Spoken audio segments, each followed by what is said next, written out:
Edelényi város önkormányzata idén is megemlékezett az 1848-as forradalom és szabadságharc hőseiről, áldozatairól a forradalmak terén március 15-én, ahol Fischer Ferdinánd Edelényi város polgármestere köszöntő beszédében többek között méltatta a 19. századi nagyjainkat, akiknek segítségével át tudtuk lépni a reformkor küszöbét. Idén a Szent Miklós Görög-katolikus Általános Iskola diákjai tisztelektek ünnepi műsorukkal Petőfi Sándornak és hőseinknek az edelényi férfi kórussal kiegészülve. Mint minden évben, idén is elhelyezték a megemlékezés, a tisztelet virágait és koszorúit az önkormányzatok és intézményei, a pártok és civil szervezetek. A teljes anyagot megtekinthetik az Edelény Most YouTube csatornáján. Kövessenek bennünket ott is! Tisztelettel köszöntöm városunk lakóit, és külön szeretettel azokat, akik ebben a nem túl kellemes időben személyes jelenlétükkel is megtisztelték ünnepi megemlékezésünket. Buttyé francia politikus így írt Magyarországról. Magyarország múltja fényes, de a jövő még fényesebb és dicsőt sorsot tartogat számára.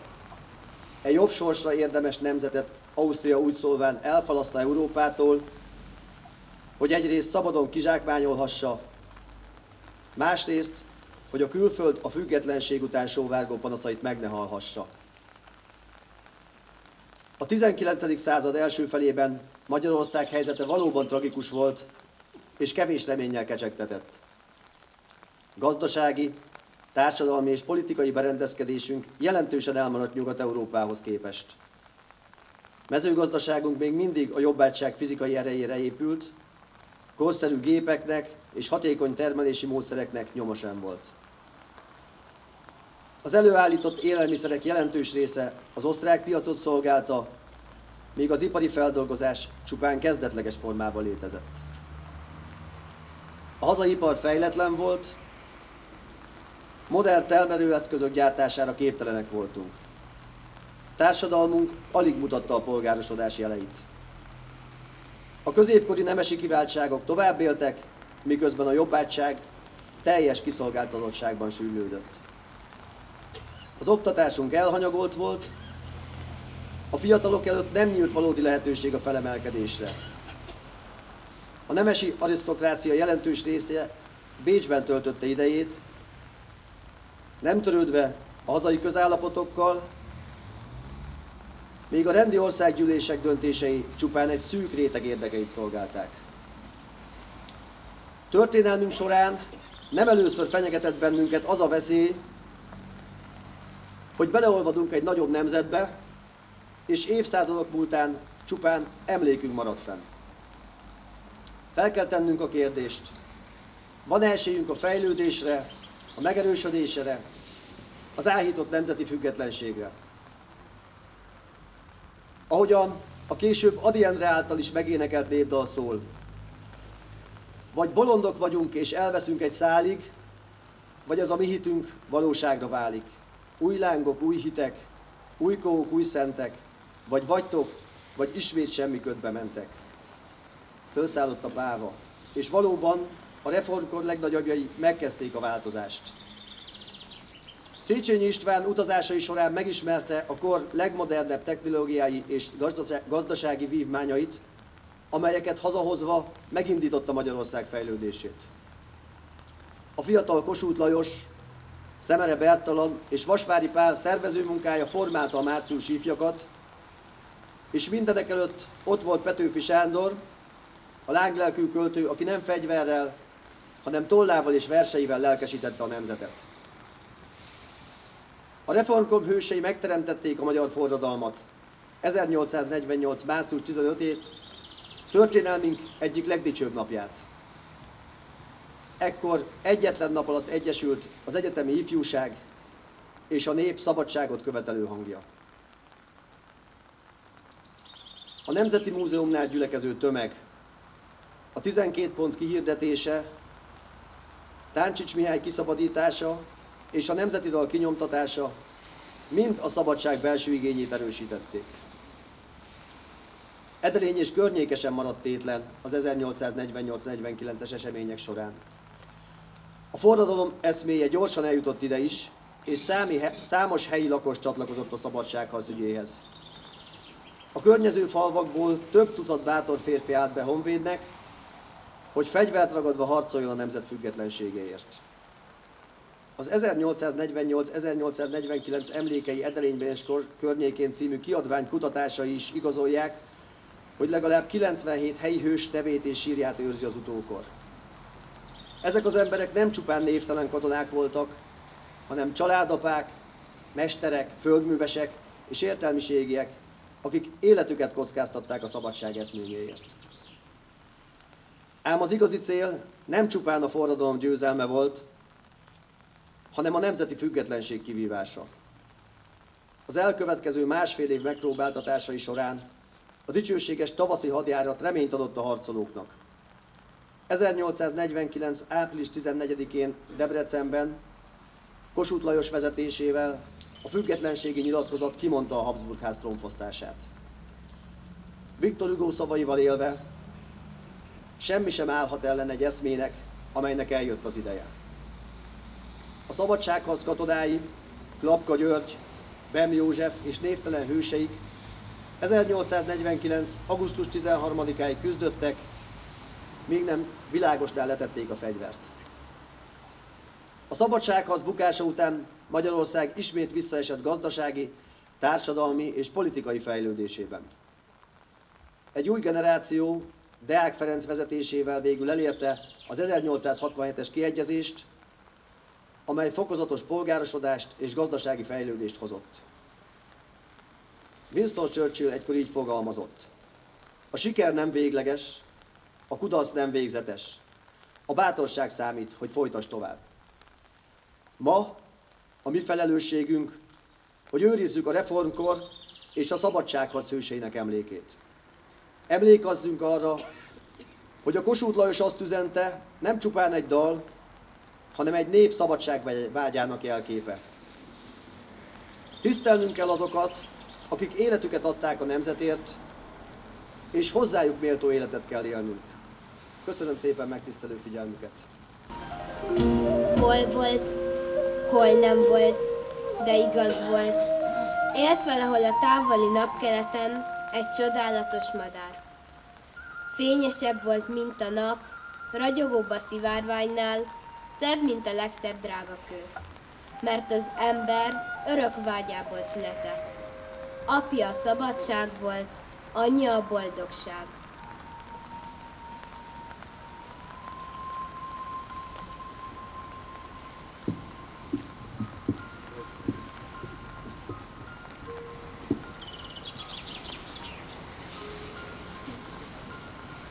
Amerre a tűzmadár szállt, felszakadoztak az álomnehéz felhő. Kisütött a nap, szivárvány tündökölt az égen. A szenvedők kínja megenyhült, az elnyomottak kiegyenesítették gerincüket. A megfáradtak új erőre kaptak. A nincstelenek keze ökölbe szorult. Szállt a madár, szállt. Napkeletről napnyugatra, és az emberek hite megerősödött, ereje megsokszorozódott.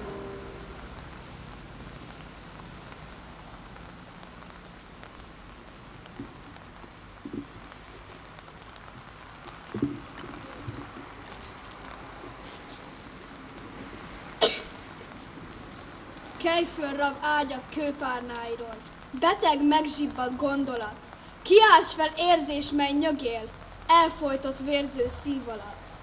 Jöjjetek ki láncra vert rabok, lássátok a boldog dicső napot, s a honra, mely sokát ült veletek, derűt, vigaszt és áldást hozzatok.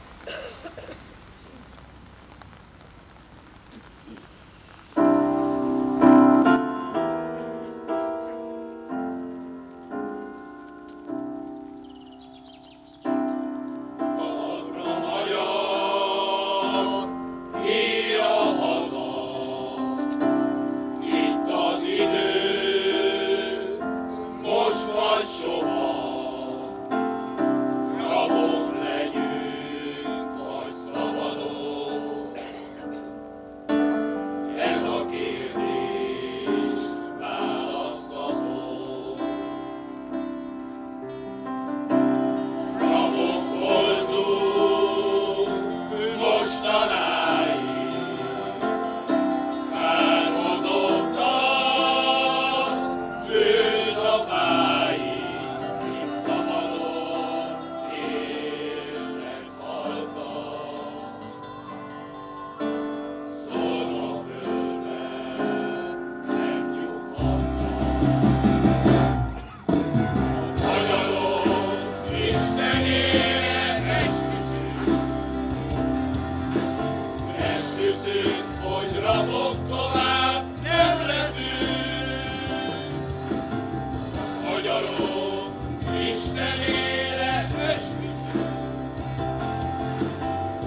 Ó, szabadság, hadd nézzünk szemedbe, oly sokáig vártunk rád epedve, annyi éjjel álltál, mint kísérted, bolygott lelkünk a világban érted.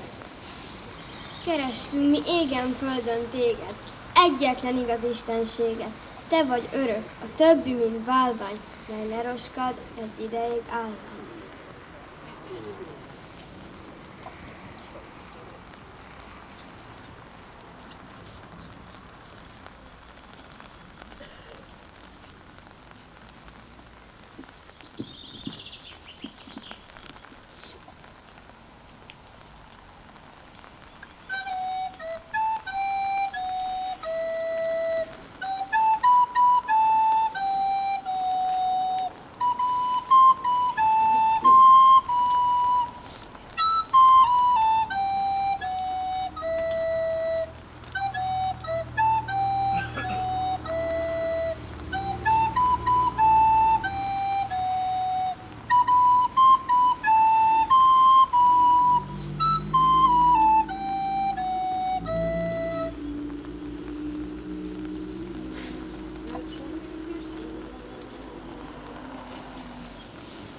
Kecsevét is kiállítja nyalka verbunkját, csárta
de szeretnék én Kossuthtal beszélni.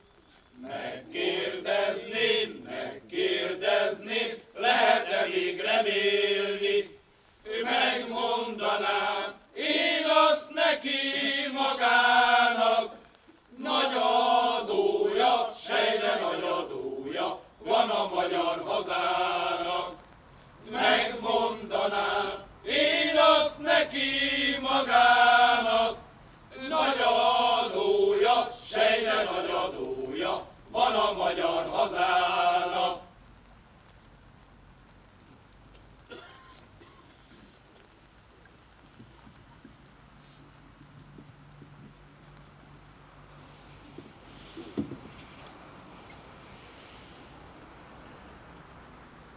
A haza az ott van, hol megszülettünk, és ismerős dallam a szél is nekünk.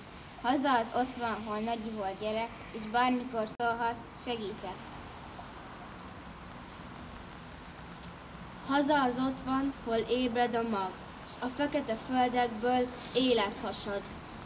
Haza az ott van, hol őszi levél, s a kert takarója egy dunnányi levél.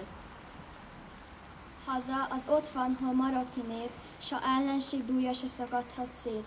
Haza az ott van, hol szent akarat, amely bölcsünk volt, s az is marad.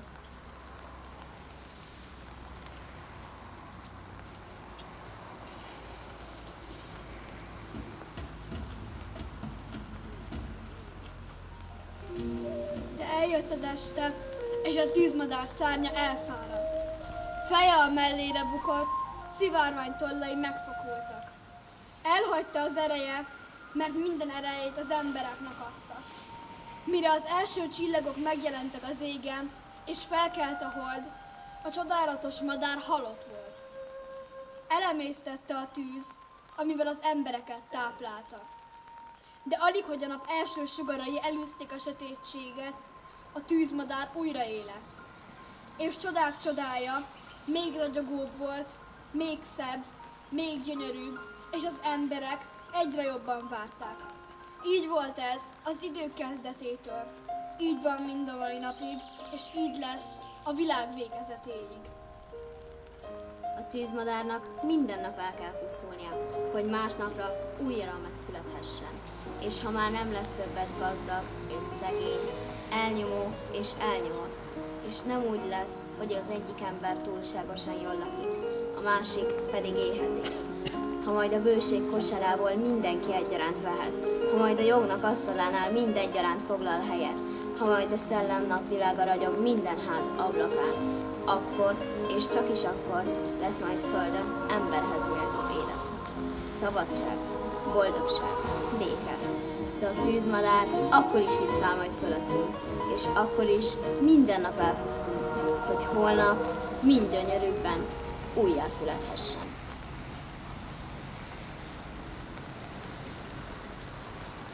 Vannak napok, melyek nem szállnak el, de az idők végig megmaradnak. Mint csillagok ragyognak boldogan, s fényt szórnak minden születő tavasznak. Valamikor szép tüzes napok voltak, most enyhe és derűs fénnyel ragyognak. Ilyen nap volt az, melynek fordulója ibolyáit ma a szívünkbe szórja.